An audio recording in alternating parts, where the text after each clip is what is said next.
Good morning, Probus members. Welcome to the new Probus year. And to start the year, we're very happy to say that we have a speaker.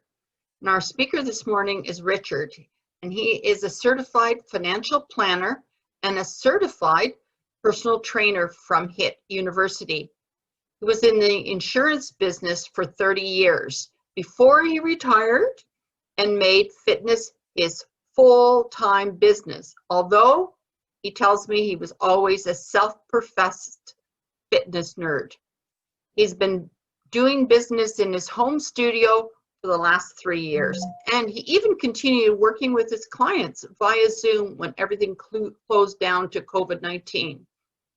Richard Chartrand is also a member of our Probus Club of North Grenville.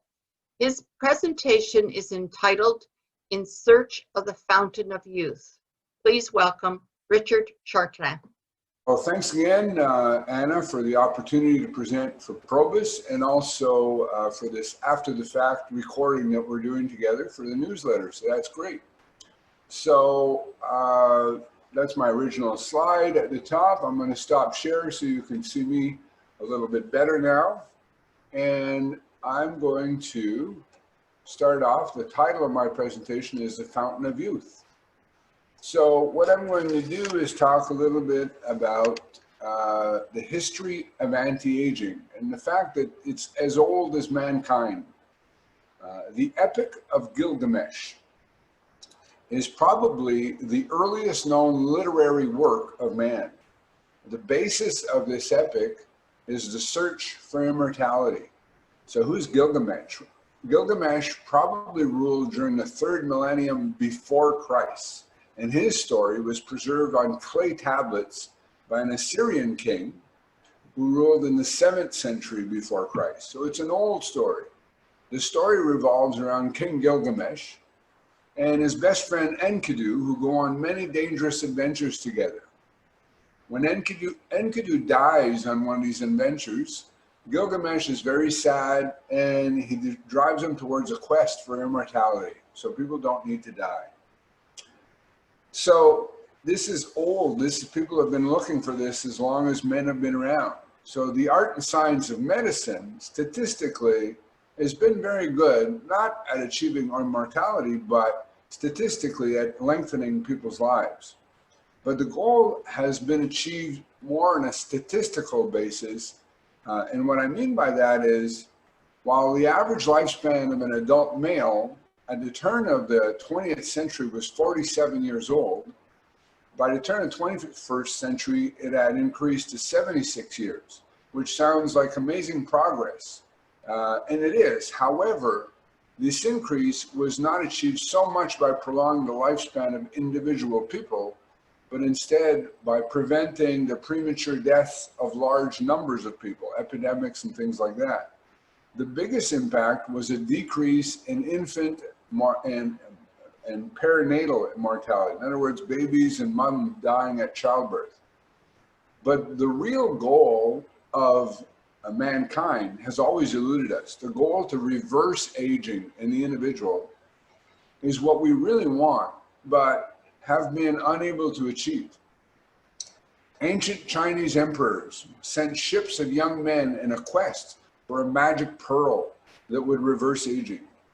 In the 16th century, Spanish explorer Juan Ponce de Leon led an expedition through the Caribbean islands and Florida in search for the Fountain of Youth.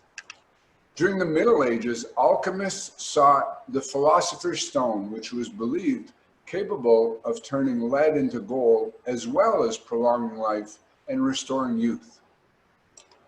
During the late 20th century, and as average lifespan increased, the scientific community took up the cause of life extension.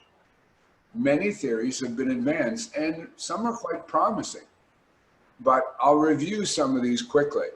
One is the free radical theory of aging. And it basically says if we take antioxidant supplements such as vitamin C, vitamin E, and others, this can help us live longer. Theoretical data support this, but animal or human experiments have not proved it at all.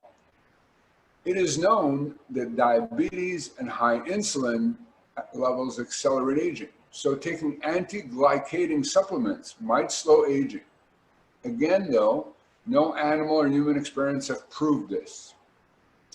Resveratrol has received a lot of attention lately because it was shown to increase lifespan in fish and is currently being tested in rodents. Based on these studies, resveratrol has been flying off the shelves of health food stores. Caloric restriction with adequate nutrition basically means eating quite a bit less, always being a little bit hungry, but making sure you're getting all your vitamins and minerals and all protein and all that. While still has been shown to extend maximum lifespan on almost every species that it's been tested. Part of the challenge, not everyone is willing to go through life always feeling just a little bit hungry. But this is good evidence to not overeat. Growth hormone injections have become popular, particularly the act of supplementing older people to the levels they had when they were younger. Despite the large body of medical literature on this topic, no study has proven its effectiveness or its safety long term. Genetic engineering of a gene called SIR2 in yeast has resulted in prolonged lifespan. Mice genetically engineered to lack insulin receptors in fat have been shown to live longer, but they haven't done this in primates or humans so far. Cloning and body part replacement. Current cloning and stem cell research have demonstrated the feasibility of growing replacement body parts. Most notably, they fabricated a dog's bladder and it was successfully transplanted into a living dog. It is possible that in the near future, worn out body parts could be replaced by replacements cloned from our own tissue. However, the technology is still very new and full development is being impeded by ethical questions as well as religious and political opposition. We can see that much progress has been made and pieces of the life extension puzzle are just now starting to fall into place. But on May 23, 2007, something amazing occurred. A major stride in the quest for life extension. Researchers Simon Melov et al. Announced a treatment that successfully reversed aging. This reversal occurred not in worms, fish, or rats, but actually occurred in human subjects. More importantly, this reversal was not simply a matter of marker of aging, but an actual reversal toward normal youthful function at the genetic level. The researchers tested 596 genes that appeared to be markers of declining function as a result of age. The study definitively identified 179 of those genes that were reversed by the intervention. And as the study stated, the transcriptional signature of aging was markedly reversed back to that of younger levels for most genes that were affected by both age and exercise. So what was this miracle treatment? The answer is strength training. Strength training, most people think of it as weightlifting. Strength training performed twice a week for a period of 26 weeks. Also very encouraging is that research is showing that people can respond very well to strength training, even at advanced ages. People beginning strength training in their 70s, 80s, and even 90s have been shown to regain strength that they had in their 20s and 30s. It also seems that strength training can help very much with cognitive function as well as insulin resistance. Excuse me. Of course, diet and sleep are also critical, but exercise may be the simplest to get right. A new definition of aging has been proposed, and it goes this way. What gets lost with aging is the ability to perform high-intensity anaerobic work. In other words, really hard work in a short period of time. This new definition of aging has been called physiologic headroom, and is explained as the difference between the least you can do and the most you can do. The bigger the difference, the younger you are, according to this definition. However, while strength training has been shown to provide these benefits, many of the current mainstream recommendations on how to do all types of exercise have resulted in an unacceptably high rate of injury for participants. Chiropractors, physiotherapists, orthopedists, sports medicine clinics derive a significant amount of their business as a result of people actually hurting themselves trying to do something that is supposedly good for them. While it is desirable to challenge your body by fatiguing your muscles deeply, doing it properly demands that you accomplish this while minimizing the forces that you subject your joints, ligaments, and tendons to. This is best accomplished with high-intensity strength training, where fatigue of the muscles is reached in 45 to 180 seconds while moving extremely slowly. You might think of it as combining Tai Chi and strength training. More good news is this effort can be as little as once or twice a week and take less than half an hour each time. And no, you don't have to have a personal trainer to do so. In fact, some of the best exercise you might do is to run, not walk away from many personal trainers, especially if they suggest that you do anything rapidly or ballistically. However, here are some of the advantages of working with a facility such as mine, Sustainable Success. First of all, privacy. All sessions are one-on-one with no one else in the room.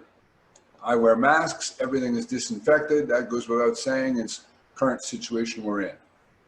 Through constant supervision throughout every inch of every repetition and set, I can ensure, first of all, that safety is maximized through perfect form, which in turn creates continuous tension on the muscles and fatigues them as deeply and efficiently as possible.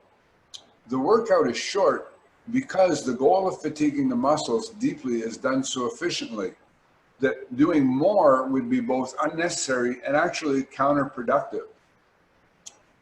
The stimulus to adapt and become stronger is a deep fatiguing of the muscles, but that adaptation process is not directly produced by exercise, but by your body itself, which, when given nutrition, sleep, and enough time, recovers and overcompensates so that you can come back for your next workout stronger than you were.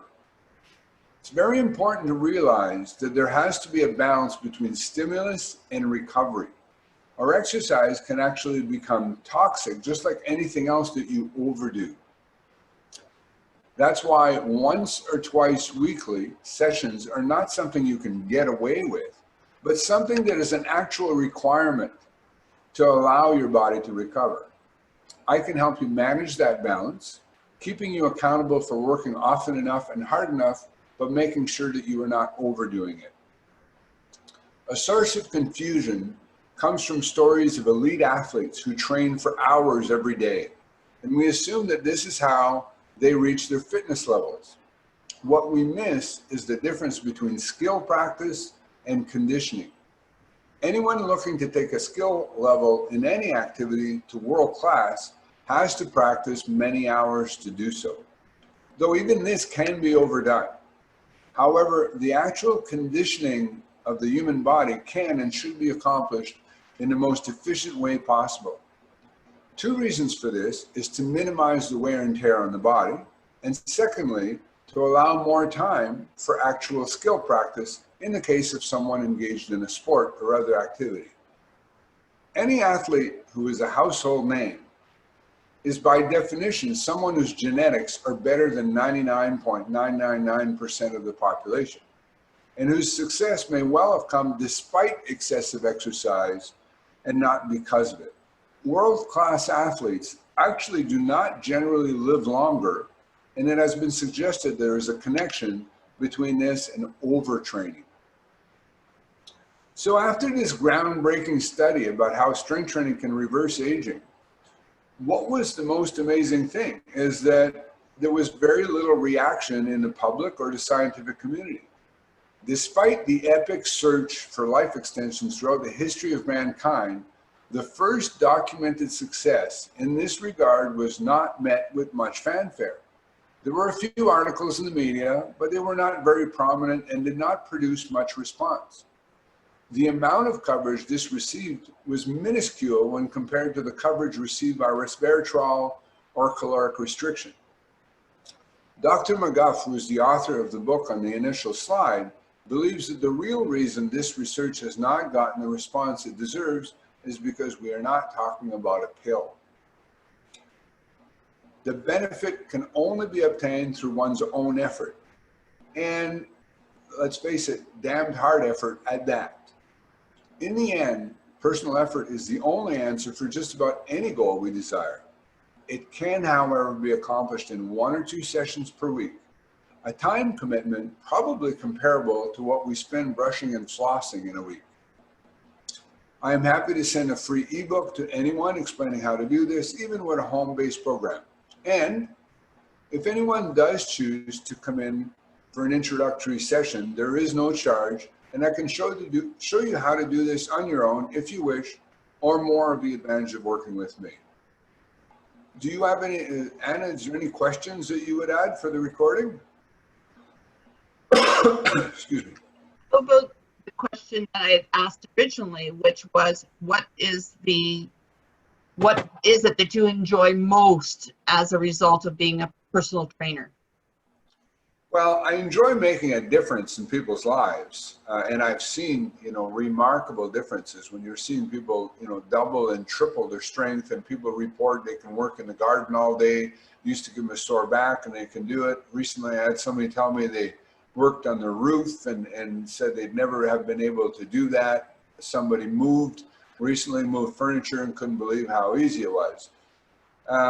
But I also enjoy watching people work really hard. I think I'm a big fan of human excellence. And when I see people really going for it, really doing their very best, I feel it's a privilege for me to be able to witness that. And I'm grateful. I find my clients are giving me gifts every day when they come in and work hard.